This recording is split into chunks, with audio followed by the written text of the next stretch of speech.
Normal range of creatine ఎంత ఉండాలంటే 0.5 to 1.5 వరకు నార్మల్ రేంజ్లో ఉంటుంది. ఎప్పుడైతే మన క్రియాటిన్ 1.5కి ఎక్కువ అవుతుందో అప్పుడు మనకి కిడ్నీ అనేది గ్రాడ్యువల్ లాస్ ఆఫ్ ఫంక్షన్ చూడవచ్చు. అందుకోసమని మనం ఎలాంటి డైట్ తీసుకోవాలో ఇప్పుడు తెలుసుకుందాము. మన డైట్లో ఎప్పుడైనా కూడా ఉప్పు శాతాన్ని చాలా వరకు తగ్గించుకుంటే మనకి క్రియాటిన్ కూడా తగ్గించుకునే ఛాన్సెస్ ఉంటాయి. అంటే యాజ్ పర్ ఆర్డీఏ గైడ్లైన్స్ ప్రకారం మనము 2000 మిల్లీగ్రామ్స్ తీసుకోవచ్చు. అంటే మన approximately 5 grams to below 5 grams of salt మన డైలీ డైట్లో తీసుకోవాలి. అంటే బ్రేక్ఫాస్ట్లో కానీ, లంచ్లో కానీ, డిన్నర్లో కానీ, లేదా ఇంకా మనం మిడిల్లో ఏదైనా స్నాకింగ్ చేసినప్పుడు కూడా ఓవరాల్ కౌంట్లో మనకి 5 grams వరకు సాల్ట్ ఇంటేక్ అనేది ఉండాలి. అలా తీసుకుంటే అది నార్మల్ ఇంటేక్.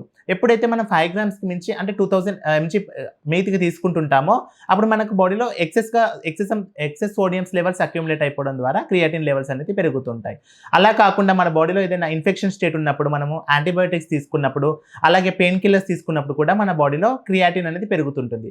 అలాంటప్పుడు మనము ప్రోటీన్ రిచ్ ఫుడ్స్ తగ్గించాలి. అంటే ఎక్కువగా నాన్ వెజ్ తీసుకోవడం కానీ, ఎక్కువ అమౌంట్‌లో పప్పులు తీసుకోవడం కానీ, అట్లాంటివి తీసుకుంటే మన మజిల్‌లో క్రియాటిన్ ఎక్కువగా రిలీజ్ అవుతుంది. కాబట్టి మనకు ప్రోటీన్ రిచ్ ఫుడ్స్ అనేటివి తక్కువ చేయాలి. దాంతోపాటు సోడియం అంటే ప్రాసెస్డ్ ఫుడ్స్, మన నార్మల్‌గా దొరికే చిప్స్ కానీ, లేస్ కానీ, మనకు సాల్టెడ్‌లో దొరికే ఫుడ్స్ కానీ, ప్రాసెస్డ్ మీట్స్ కానీ, ఇలాంటివి కూడా తక్కువ చేసినట్టయితే మన బాడీలో క్రియాటిన్ తగ్గే ఛాన్సెస్ ఎక్కువగా ఉంటాయి.